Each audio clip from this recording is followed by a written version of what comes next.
Hello, Formula One fans. This is Rory. You are in Paddock Headquarters, Paddock HQ. Thanks for watching the show. Today, I'm going to give you my answer for why the F1 Academy, the female Formula Series Championship, is not being broadcast anywhere at any time. So, let's get into it. The F1 Academy is a new series it's a developmental championship series. They're going to crown a champion in October. It is for females age, I believe, 16 to 24. And they are looking at developing female talent to ultimately compete at the Formula One level. There are 5 teams and 15 drivers. The 5 teams are well-established teams. They're players in motorsport. And this series is really being quarterbacked by F1, and it's being subsidized by F1 in addition to the 5 teams, okay? So they brought out 15 drivers. They've started the series. They are in the series. They've had several races, and the fans are, some of the motorsport fans are extremely upset because they want to see these female athletes compete and race. And the only thing Formula One is doing, they're not showing any of the races anywhere, either paid or for free. And they release once or twice a week a little clip of some of the highlights. Now, I watched a couple of the highlight clips. They're about 15 minutes. But most of that really is like interviews and puff pieces. The actual racing that is being done in those clips is about 3 or 4 minutes of actual track time that you see these athletes competing. So rightly so, a lot of people are upset and disappointed, and they want to see this new league, and they want it to be successful. A lot of people are pulling for the success of F1 Academy. Now, the prior W Series, which ran, I think, in 1921 and 22, folded because of financial reasons, and Formula One decided they were going to start their F1 Academy and really create this developmental league. So that's kind of where we're at. They've had several races. We've gotten highlights. They're up on social media, but they are not giving us any of the actual race action. Now, here are my reasons why I think that is so. The first reason, of course, is money. So the former league did not survive because of financial reasons. I don't think they even finished the 3rd season. I think they had 7 out of the 10 races that were scheduled. Financial reasons, the league folds, and that is it. So Formula One, I believe, can get the sponsors to support this league, at least for the first year or two. They have the money. But what Formula One may be thinking is, you know, we have a product. We don't want to put it out there for free because it has more value than that. But they're not getting the support and financial resources that they would like to get to publicize the sport. So that is one reason. Money. I don't think that's the primary reason, though. I think if Formula One shook the trees and wanted sponsors and money, they would get it, at least initially for the first year or two, to kick this thing off. The second reason, and this is what I want some of your feedback. The second reason is why I think they're doing it. This is a developmental league. And these young athletes, many of them, although they have a lot of experience racing and karting and other series, coming into this program is different. And I think what will happen, not all motorsport fans are sophisticated. They wouldn't be forgiving. So if you see these female athletes driving these cars, they're smaller cars, they're lighter cars. And let's say, obviously, they're not at Formula One capacity yet.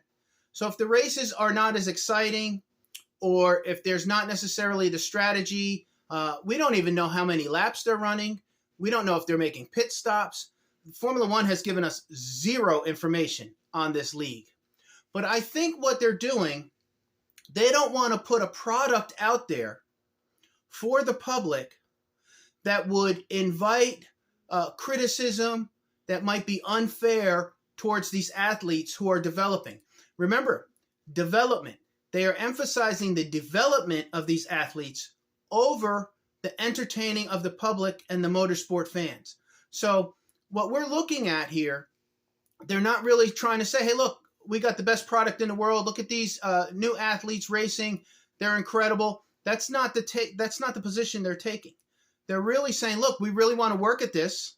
It's going to take several years to find the right athlete that could compete and ultimately have a chance to race in Formula One. That's not a quota seat where she actually earned it and she's as fast as the men, if not faster.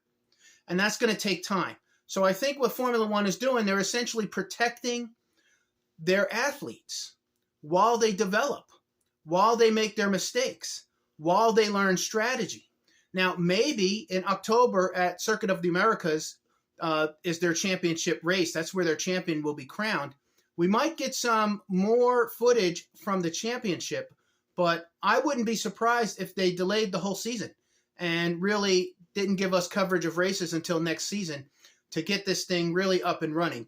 It's not just another female series. They didn't want to just create a new series and slap the Formula One tag on it, right? They're really trying to develop the talent, find the right athletes that can ultimately compete with men and possibly win, right? That's really their goal. I want to say one other thing before I cut this off. The females, they're incredible. They're awesome. From the clips, I can tell they're great personalities. They really recruited 15 awesome athletes. But what might not happen, one of these athletes might make it into Formula 3. They might make it into Formula 2. But my guess is that the next wave of female athletes, that's probably where you're going to get your Formula 1 contender from. She's going to stand on the shoulders of those athletes that are racing now because they're making mistakes. They're learning the new system. They're in these cars, and that takes time. So I don't know if one of the current female athletes will actually make it to Formula One. I think what might be happening is they're pioneers. They're laying the groundwork, and they're going to essentially build the framework where I think somebody after them will probably develop fast enough and have the talent and skill and natural ability to compete in Formula One. So that's my take. Ultimately, here's the summary. It's a developmental league. They are not focusing on entertaining the motorsport world and the motorsport fans. They really want to develop these athletes. They want to give them a shot. And I think they're protecting their investment because if they put it on air and allow it to stream and the public is critical of them because it's not the level of, let's say they're unfairly comparing them to a Formula One driver when it's not. It's more comparable to a Formula 4 driver. And I think F1 wants to prevent that from happening. So despite the incredible amount of outcries from everybody on social media that wants to see these races and wants to see these new female races, Formula One is trying to split the baby, right? So they pumped up this whole new women's development league, said it's great, we're doing it, it's awesome, and then they don't show you anything about it. So, they're trying to really have their cake and eat it too. They probably need to release at least a little bit more of the racing footage and give us a little bit more information so that really the motorsport public doesn't become jaded in the interim while we're waiting for these athletes to develop. So anyway, I know the video is a little bit long. Thank you for watching the show. Those are my two reasons.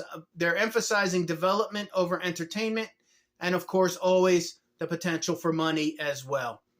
So thank you for watching. Make sure you leave a comment. Let me know how you're doing, what you think. I will see you tomorrow.